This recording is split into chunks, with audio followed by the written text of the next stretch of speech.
Cricket থেকে দূরে থাকা বাংলাদেশের পোস্টার বয় সাকিব আল হাসান আবারও ফিরছেন ক্রিকেট মাঠে।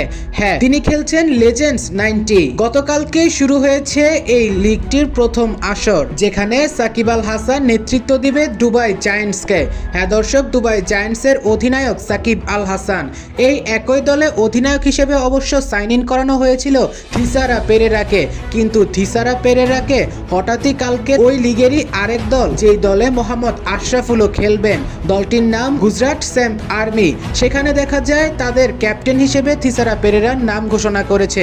শুধু তাই নয়, তাদের টিম হোটেলও পৌঁছে গিয়েছে থিসারা পেরেরা। এরপর অবশ্য পেরেরার পরিবর্তে লঙ্কান আরেক সতীর্থ ইসোরো উদানাকে দলে বেরিয়েছে দুবাই জায়ান্টস। তবে আবারও সাকিব আল হাসান মাঠে ফিরছে রাজার বেশে। শুধু প্লেয়ারই নয়, অধিনায়কত্বের দায়িত্ব কাঁধে নিয়ে মাঠে ফিরছে সাকিব আল হাসান।